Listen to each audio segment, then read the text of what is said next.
Hello and welcome to the preview of Racing for Royal Randwick. Mark Lambourne, Brent Zarafa. Hello. Good morning, Dallas. Good morning, Mark. Looks a strong card again at Randwick on Saturday, and we get to see the return of Winks, the Cox Plate winner. I don't think she's a betting proposition myself at $1.50, but I'm excited to see how she does return for what lies ahead for the autumn. And Mark, I'm excited. We've got our first studio audience. We've been going for 6 years, and we had to import the girls from England to come over. Very kind of them to put up with us. We'll say hello later on, eh? Okay. Anyway, all right, Randwick Rail 3, the track will be good and will be rated good, Mark. Yeah, it's, what have we had, a month or 6 weeks of rubbish? Mm. So, firm surface tomorrow. I think you wrote a lengthy diatribe about the grass. I can write a long article on grass, can't I? Dallas loves to watch the grass grow, and the grass will be in abundance tomorrow. Yes, exactly, yeah. It, probably shouldn't say this with them around, but 70s porn is definitely the the track rating tomorrow. Look, it's one of those things that sort of irks me because it, you know, there's no consistency. There's no attempt to present a similar surface. It's just like, oh well, it's thick. Yeah, that's right, exactly. And it's not really reported anywhere, and it makes a huge difference to things. Yes. So especially with a meeting tomorrow with a lot of resumers, and whilst it isn't a normal rail. 3 metres is still off the rails.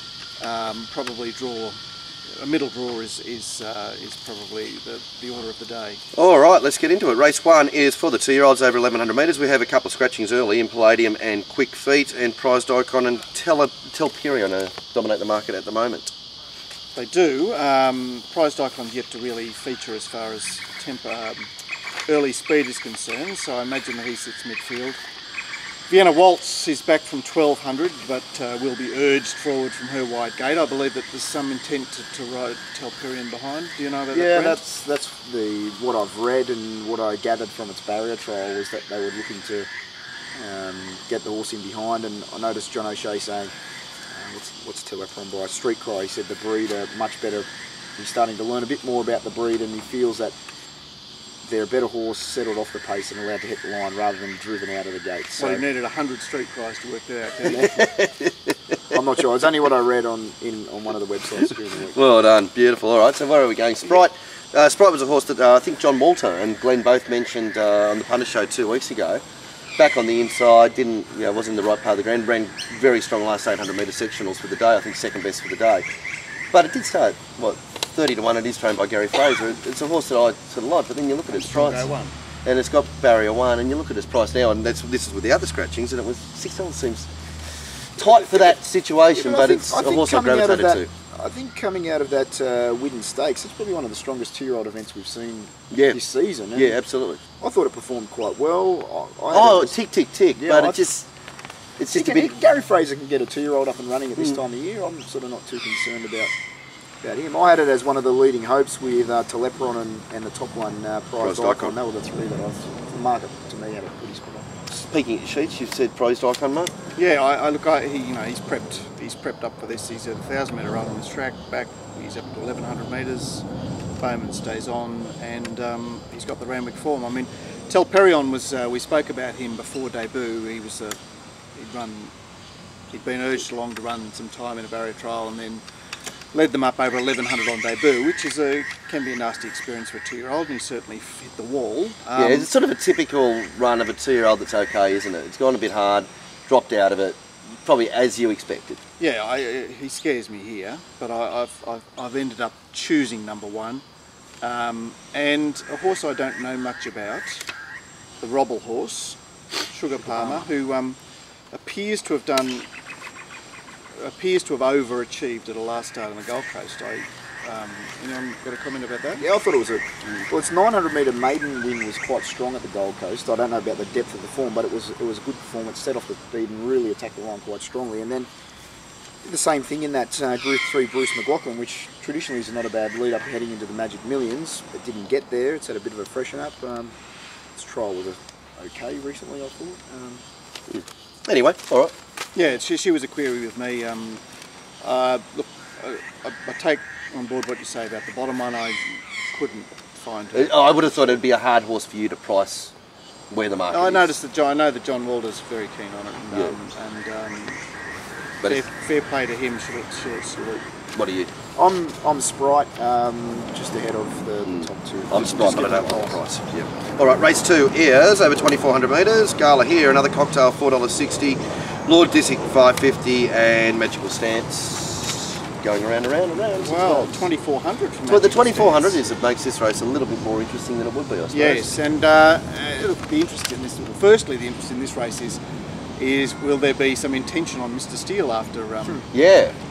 You know, Glenn poo-pooed Mr. Steele and the scenario the other day, but I expect him to resume his Fwerza style. Yeah. Which is, you know, Well, he's very one-paced. Well, he doesn't have much, but You know, B. Baker, he's got them all, hasn't he? Cantonese, Fwerza, Mr. Steele. But that's how Bella's usually yeah. offer us. Not Miranda, just go for it and see what he can come up with. Well, for us, look, whatever it clearly, is. we saw what happened the other day when the horse was led. Yeah. He couldn't sprint with them, and then he whacked away and was finding the line quite well. So I imagine they won't die wondering here, and that Springbok Flyer will be forced into a chasing role. Magical Stance looks to posse up at his first try at 2,400, and Landlocked raced handy enough last week to suggest he would be on speed. The dry track, you know, instantly I was drawn to another cocktail saying, Yeah. has he been unable to let down because the surface has been too soft for him? I think that's a definite valid point. That's my yeah. assessment of this race. Yep. Dry track, now up to 2,400 Yep. metres, fourth run of his campaign. J-Mac. Yeah. Not that you lose anything having Hugh Bowman on, but he's going to defrost my heart. I just think another cocktail, if you've... This is his... Yeah. Exactly. This is his opportunity. If he fails again this time, there's something more to it. It was interesting, I think we mentioned on the show that Glenn labelled the horse an imposter pretty early. He labelled it, sent out his message saying he thinks the horse is an imposter, but he might be an imposter on slow tracks. I think that's, it's a very valid point. 2.5 lengths. He hasn't been beaten No, a exactly. long way, but Yeah. from what he promised in that first run, he hasn't exactly... And a lot of the time, the style of that first run isn't backed up. It just looks a lot better than it is. But he's gone 3 lengths above average on our numbers first up. So he's done something. His overseas numbers indicate about a 3 to 4 range over 2,400. So 3 to 4 range for this race is probably a winning number. Okay, let's go.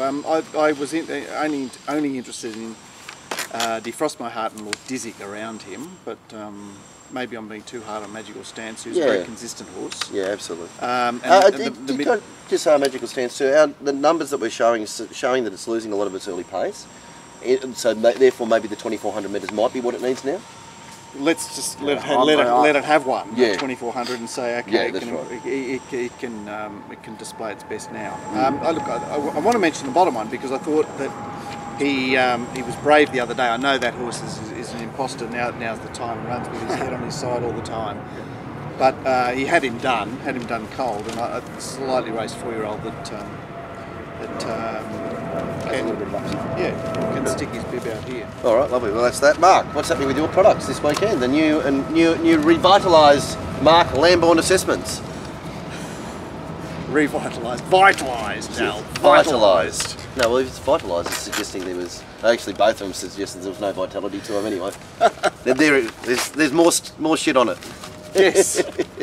Yes, there's some serious commentary, serious written analysis, Dallas. Yes. That broadens the understanding of the work that I do. So that will be in play all Metro meetings, obviously tomorrow. We've got Kembla tomorrow as well, and at this stage I may be a late scratching for a while. For Wyong on Sunday, actually. I've got a commitment tomorrow night. All right, lovely, beautiful. Well, I think we can let Wyong go through to the keeper. While we're talking about Sunday, of course, Hong Kong is on Sunday, and had a couple of off weeks, the last couple, but then bounced back on Wednesday with another really good, profitable set in Hong Kong, and that has been the consistent return throughout the year. So if you've been following it, you're well in front. Despite a couple of bad weeks, and really returned to form on Wednesday, and almost had a huge day, Brent, with the big Yeah, play. big play in the last just was Probably was a touch unlucky. as we described in an article, was probably the unluckiest runner in Hong Kong all year. So, anyway, Hong Kong on Sunday. That's in September, you mean? Is Yes, that yeah, what we're no, talking yes, Yeah. it's the season. It's the season, yes, yes. Anyway, Hong Kong Sunday, you beauty. Race 3 is the Light Finger Stakes over 1,200 metres, and all of them are equal favourites. Well, this is a very intriguing race because for me, you've got the class of Stay With Me, who's already a Group 1 winning filly at 1,600. That Pride Dubai won a Group 1 too, hasn't it, Mark? Yeah. But she's done it better well, than him. she did beat Jamaica, who's a subsequent Oaks winner. Yeah, no, her Group 1 was better than Pride Well, Dubai. she ran 9-2 here in the behind English in the Riesling, which is that's a good number. And that was a long time ago. That was That was her second start. Remember you were talking about. Remember who you were talking about that day. Glad you do. Yeah, it promises to be a scuzzily run affair. I mean, Harlem River we've never actually seen in Sydney. No. She's having her debut run in Sydney, and perhaps she can take it up. Tempt Me Not is a fast filly that would rather not. And Kangarilla Joy trying to get the 1,200, I imagine, is a bit softly as well. Jasoni should be on speed. Pearls and Pearls, Perignon and Stay With Me back off them. All right. We'll start with Jasoni, a bit of a sprue course, bit of a whatever. How do you assist Jasoni, mate? Well, she hasn't done anything wrong. Yeah. You know, so I just start with her. She's, you know, she looks a likely type. Yeah, I tend to agree. I think her trials leading into a debut run suggested she was high class. Her debut run was tradesman-like, in my opinion. Then her next run, she sort of took that next step and really showed, well, I'm not just a powder puff trial horse, I can actually get out. She showed speed and then really kicked away, and I just liked that progression. Then had a short break through summer. She's trialled well again. James McDonald on her over Pearls, who has that sort of flight stakes form through the spring of last year, suggests to me that she's the top pick of the Godolphin pair. Yeah. I have her and Stay With Me as the two that I'm looking at playing in this race. All right, Kangarilla Joy is the one up and running. Good numbers last start, progressive numbers first to second up. Can it just sort of somehow control it from wherever it lands? It's a funny one, isn't it? Because she's had 4 starts, 3 starts at 1,100 for 3 wins, and her only started at 1,200. She it was her second run, first prep. She raced outside the lead and retired. Are you saying 1,200 metres, or are you just saying that? I don't know. It's this thing that's hanging over her head.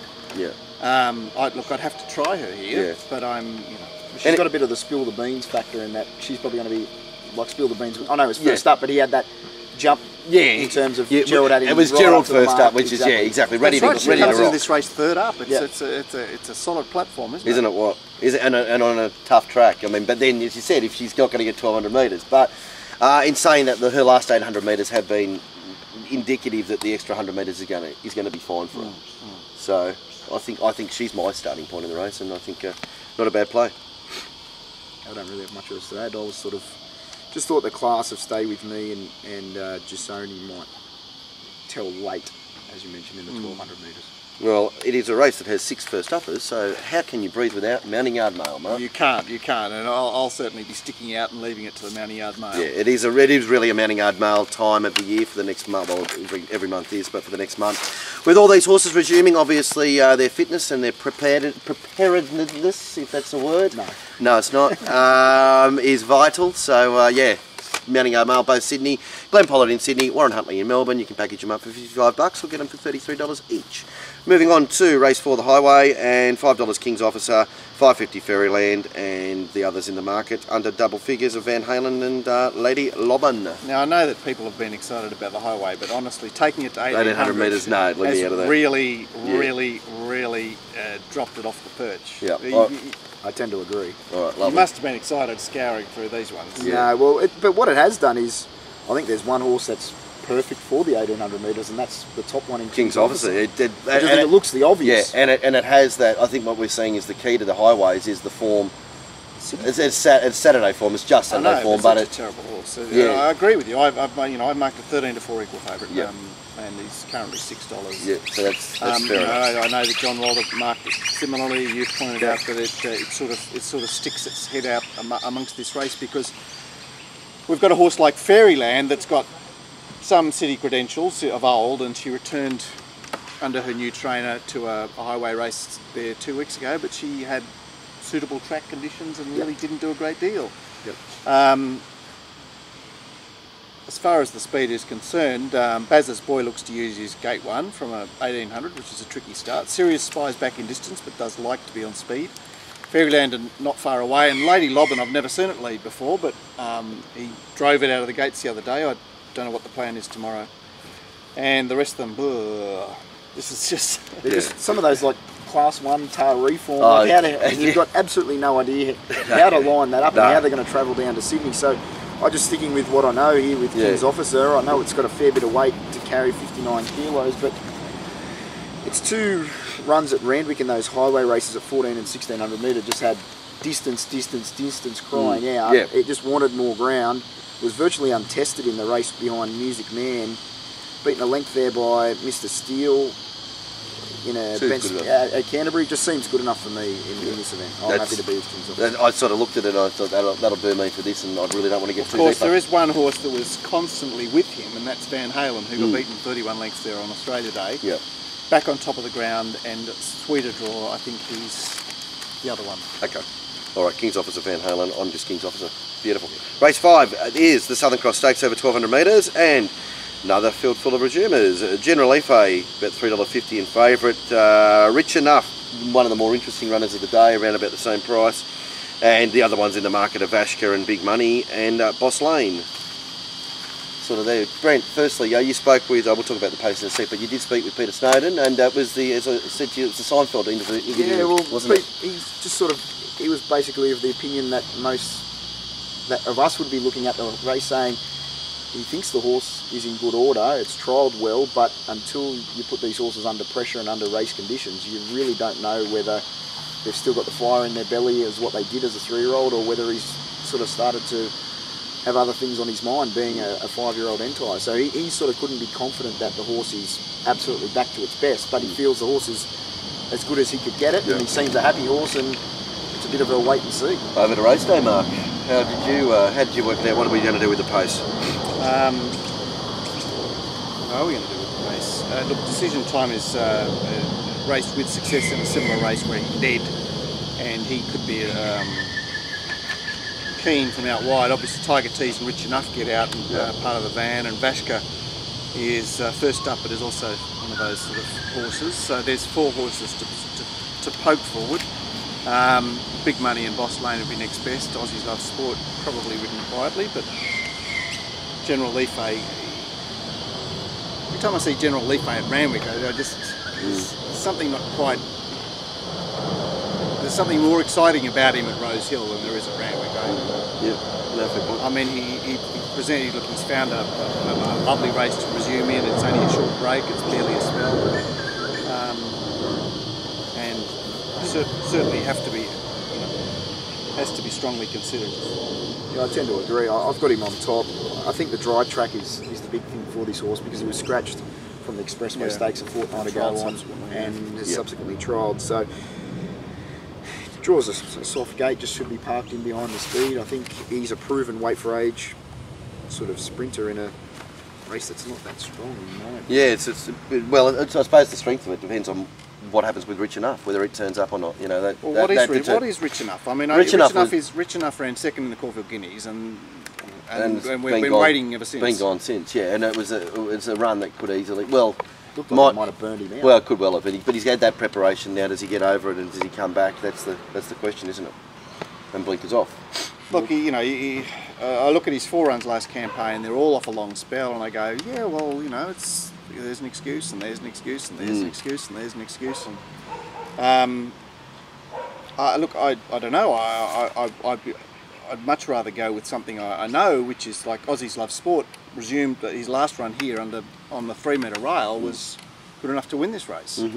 And I don't know what happened at the Gold Coast, but he's trialled really well since, and I'd be inclined to try him. Boss Lane has become a bit of a perennial, although interestingly his last 2 wins have been 1,000 metres Randwick, which you wouldn't have thought.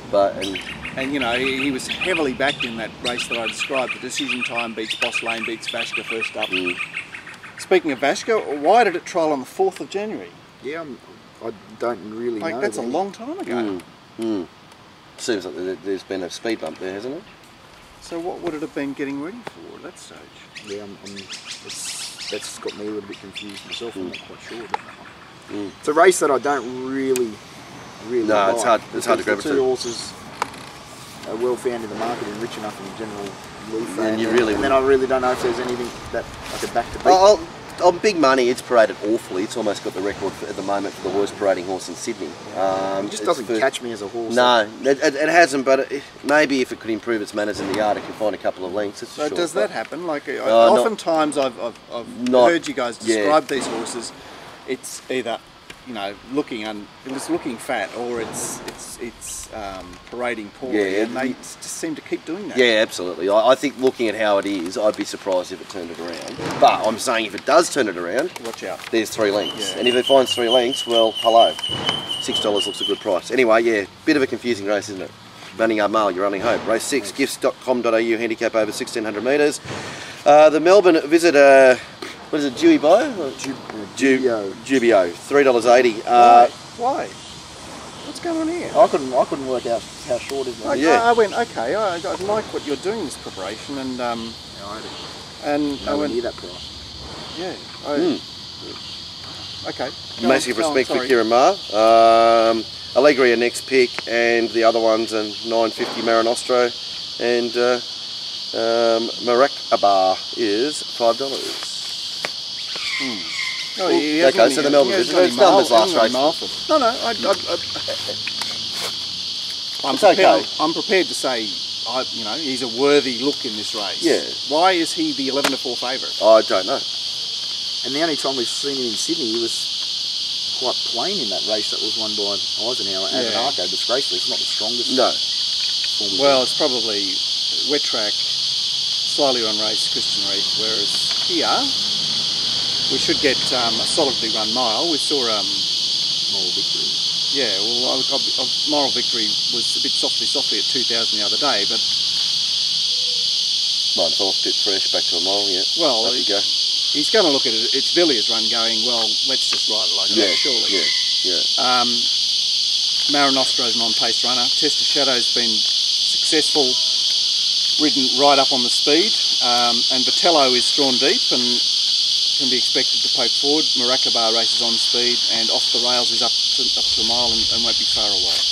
All right, Moral Victory, Brent. I noticed that you mentioned it was overs. It was a horse that I became very interested in last week, and it's a shame that it didn't run last week because it could well have won that race. Yeah, I think the horse is a genuine bone dry. Absolute bone dry, yeah, and it gets that. And I think 16, sort of 1,500 at Rose Hill or 1,600 is probably stretching its distance capabilities. Yeah. I preferred it sort of at 1,400, but I think you're going to get. It's probably going to get an opportunity here to skip away and have the others try and chase it down. I think it's a sensational price, but the 2,000 back to 1,600 metres, I think does help with that. Off a month's break, I just think I would have rather the 3-week break of last week, but a month I'll cop. Yeah, but I thought there was a couple other horses in this event. I even thought Vitello could improve. He was second up at big odds, now trained by David Pfeiffer. I thought its effort behind Lunar Rise on that soft track was forgivable because when you look through all its recent or previous wet track form, it's very, very patchy. On top of the ground, it has a second to Spy Dakota, second to Frespinol. I think that's sort of good enough form. I know it was some time ago, back in 2014, but I just could see this horse improving at sort of 30 to 1. And there was another one right down the bottom. DIC, this... Dick. Well, okay. There it is. But I wasn't expecting that, but anyway. Is that just the Tourette's coming in? This is a horse who's only had 6 starts in New Zealand, did run 4th in the New Zealand Derby behind Mongolian Khan, was beaten 6 lengths, but... Did it come over with its legs? I don't know, it's had... Well, what do you make of its trial? Its most recent trial was okay. It had enough of them. Its other 3 were only fair, but its most recent trial was okay. I didn't think there was any issue with that trial. So it was a little bit of an intriguing runner here, first up at a mile with different form down on the minimum. Okay. All right, lovely. Allegria, the horse I've spoken a lot about, absolute dry tracker. The fact that she's done what she's done predominantly on wet tracks. I think, you know, it's been quite surprising to me that she's been able to race as well as she is. I do not like the fact that she's, what, 36 days? 36 days between runs, John O'Shea at a mile. I hate that, but she gets a bone dry track, which is very important. She looks the frontline chance, doesn't she? Yeah, but I just don't like J. O'Shea month off. Also, I'm keenest on Marakata, who I thought found a really awkward race to resume in because it was down the outside 1400 metres, and he just kept giving from an ordinary position, and he was lightly raced with some scope, and he's my play in the race. I had him as the horse that I thought would head the market ahead of Allegria and Jubio. I saw them as sort of drifting from their past price. All right, well, I'm moral victory in Allegria. Happy to play both. Boys, that's it. Beautiful. All right, moving along before we do race speed. Oh, actually, they should mention race speed profiles, of course. There's with race speed profiles, yes, I should mention that you now actually get access to the Pro Better Live chat room as well too, which is a good little addition to that. So a lot of the if you buy the race speed profiles, you get Pro Better Live chat room. Pro Better Live chat room, yeah. So wow. Well, it sort of makes a bit of sense because a lot of the commentary that we do in the race speed profiles does refer to the mounting yard, and obviously with me writing the race speed profiles up and writing the mounting yard comments in that, I can actually then. So it's like you get real-time race speed profiles. That's pretty much right, yeah, exactly. So you've got the race speed profiles and then you get the Pro Better Live chat room as a bonus now, which is a very good bonus. So whether it's Sydney, whether it's Melbourne, or whether you buy a package for the week or the year, whatever it is, you're in the chat room. So the chat room's enormous. You've been involved in it for the last couple of weeks.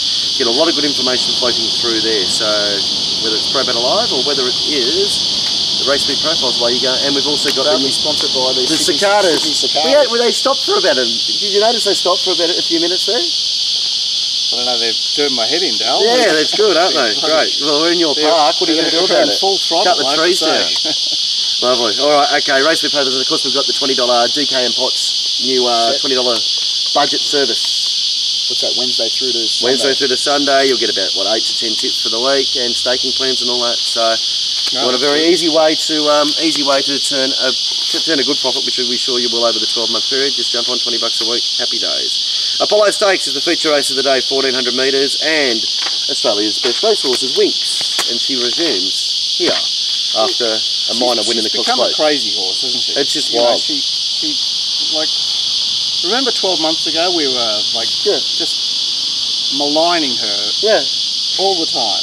Yeah, these mares can actually, they can just do that. Kind of. They just strengthen up and then complete themselves and fulfil themselves. And Peeping's one later on the day in the next race. What does H. Bowman do from gate 1 here?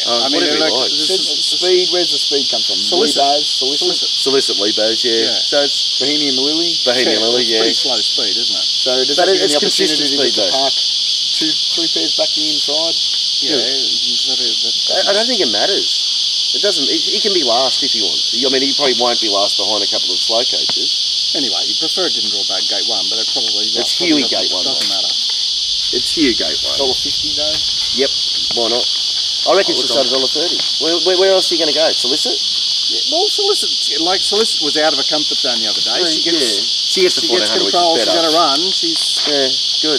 You know, it's like I couldn't take $5 though. No, it's too short. That's what I'm saying. Like Winx is $1.50. I'm happy for Winx at $1.50. The two that interested me at bigger rods that could potentially run nice races here with a Godolphin pair of Magic Hurricane. I thought Haraki especially. Yeah, I thought I've got Haraki second pick. Yeah, Haraki. I don't think he really fired early last prep, and I didn't note a comment from John O'Shea that he said the horse didn't spell well through the winter of last year. So and that was reflective in the yard too. So if he's developed into a more furnished horse, like he did run 8th in a Caulfield Cup, only beaten 5 lengths coming from near last in the turn, and I know that was a handicap at 1.5 miles, but that shows the class that this horse does have. He did run second in a derby behind Mongolian Calm, not beaten too far. So there is a little bit of depth to his form, and I don't mind those stayers resuming at 1400. So they would be the two that would interest me the most outside of Winx, but I think she'd have too much turn of foot. That's the key to her. That's the key to her. Like she's got on our numbers, her last 400 metres is 6 lengths faster than anyone else in the race. So wherever she is, she can just go boom, boom, boom. Thank you. off you go. That stand up and start cheering. Oh, it'll be one of those times. Chris Waller's got I noticed in an interview he mentioned that the pressure associated with training a horse like Winx is, he said, there's a lot of expectation every time she goes to the races from the general public that she needs to win. So I think in the back of his mind he's not thinking, well, the Queen Elizabeth is 6 or 7 weeks down the track, I've got 4 runs to get there. He's thinking, got everyone up to the mark, capable of winning every time she gets to the races. She did, seeing her from afar, she did actually look quite trimmed down when in the gallop. Did you see her up close? I didn't see her. I saw her up close. She looks like everyone says she's put on 15 to 20 kilos. Yeah, since she did look like she strengthened up a bit. But she's not carrying a lot of condition. She's not a big type of mare. No, exactly. What caught me, I was standing under the front of the grandstand, underneath the awning there, as she was having her exhibition gallop, and I didn't see the clock and time what she ran, but she basically jogged, and then Huey let her rip the last 200, and it's amazing to see a horse that you know is in full flight. Like she pins the ears back, she gets low, and she really knows how to find the line, and she did look very impressive. Yeah. For sure. I've never seen better work, Mark. No, but that's like, I'm not aware because they're racing against nothing, but just visually she looked as though she was going like a rocket. Yeah, exactly. No, I do agree with that. So he's given her 2 trials and an exhibition gallop. She put it this way. I think the best way to describe, we often say, we spoke about it on the show on Monday about Chris Waller, typical Waller. There's a lot left in the tank, but she looked a lot more screwed down than a typical Waller project horse. Right, does it help that the Queen Elizabeth is 3 weeks earlier this year? Is this going to... Well, actually, it was pointed out to me the other day. It was Pancake Day on Tuesday. And nobody had any pancakes. Right, and Ash Wednesday on Wednesday. Right? Yeah, I know. Yeah. Oh, no, make today, girls. First Friday of Lent, isn't it? Well, yeah. Anyway, we'll talk about that on Monday about Lent? Well, the prospects for the carnival, because it's much sooner. Yeah, exactly. You know, they junked the metric Easter, and so we're back to the schmozzle. Anyway, look, very exciting to see her out tomorrow, and away we go. All right, moving along to race 8, which is the Trisco Stakes. Peeping, Slightly Sweet, and Private Secretary. So this is where the program lost. Favourite, is it? Really? Yeah. The program lost. The last 2 races the last no races. handle. No, okay. All right. What's the handle here in this mare's race? I think I might. I don't mind one here. Yeah. All right, okay. A horse that I haven't. Where did you see the speed in this? Typhoon Jolie. It's drawn the outside, and she's works across. Yeah, we've lost one more Zeta. Vergara picks up. Yeah, Vergara is Vergara is the trailer. Vergara inside, the other one outside. Away we go. All right. Okay, it lost you. What did you like, Brent? Well, pace of the race is probably going to be slightly against her, but I think Slightly Sweet is the best mare in this race. First up goes as normally its best run. No Kayahara. Look, she's the one, but she's drawn gate 1. That's just. She's got that's my little concern. I'm hoping that Jason, she hasn't really showed a lot of speed in her whole career, but I don't know if he could get her to dig and just sort of jump out and be a length or 2 closer than what she has been. Her first up run behind Catkin's last preparation was huge. It was enormous, yeah. First up prior to that, she was 2nd or 3rd, beating a length behind a Drift and First Seal and a very, very strong light fingers. She's beaten Peeping before, carrying more weight. I think that Winx horse was in that race, wasn't it? Exactly. Yeah. So, I think she's a serious mare, and I think she's perfectly weighted under these set weights and penalties conditions. Yep. I think if things go her way, I can see her finishing over the top of them. I don't really want to be on Private Secretary. I think she's overrated for what she's produced. She's a icky for horse. me. Like I looked through her form, and she's listed races. She's never really performed. She's benchmark 80, 85. She's never really gone any higher. To me, I can't see why she's so short in the market. Maybe probably just it's had the run and people haven't decided you're the run. It's got guns. Gun, look at it's carried. Reef, Coston, Wolfram, Coston, England. Yeah, gun on board now. The wins that she had, she's beaten Graham. I know. I agree. Overrated, but always dangerous. Danger. She's got danger horse because she's got exceptional acceleration. But I'm slightly sweeter here, and the roughie that I thought could run a big race is In a Wink at 30 to 1. Bone dry tracker, gets back to the minimum weight, nice soft draw, does have the ability to not lead but be at least sort of handy to what looks a moderate tempo, and its win at Scone in a listed race was quite strong, so I'm thinking she could be the rough favourite. Alright, well I'm with you with Slightly Sweet, but I'm leaning to Peeping. Just what we were talking about with Winks, these mares that I hated Peeping as a horse. I think you remember that. Now last time she's just been able, the big problem with it was dealing with pressure, and every time the pace was above an average tempo early, she'd put up the white flag. That is a similar progression. I'm not saying that she's going to be Winks, but horses like Streamer were able to do it, and Catkins herself was able to do it. As these mares get older, they strengthen up and for whatever get a stronger constitution, and it looks like that she might be that. And if she can do that, then she's got enough extra going with it to say that she might be pretty good. The benefit for her, as you said, Brent, I mean, I know they've raced together and they've beaten each other, but Peeping should be in the right spot, whereas Slightly Sweet's in the wrong spot. So, but happy to play both of them as the 1-2. Okay. Here we go, and I am back for mares races. That's good. Yes. Well, B Baker owns the mares races, so we'll leave that one to him. Lovely. All right, wrapping up. Any spruiking, Brent? The news across the side has been enormous. Yeah, no, that's what I'm saying. Yeah, before we do last spruik opportunity. Yeah, no, the news is humming along well. Plenty of stories we're sort of churning out, so keep getting involved. People log on every day, and hopefully we can keep churning out the content. And of course, I'm pretty sure that the radio show tomorrow, which I've sacked myself off because someone has to send the sets out. You've got a new playmate tomorrow, and Nick Ashman joining you. It should be interesting. For those who don't know Nick, he's certainly a colourful character. Yes. He adds a lot of spice to the press room on a Saturday, and hopefully we can translate that onto the airwaves on a Saturday morning. Once we go live and we get talk back, I'm sure it'll be good. He does have a bit of a warped view on things sometimes, but dark. I look forward to the first person who rings up and criticises him.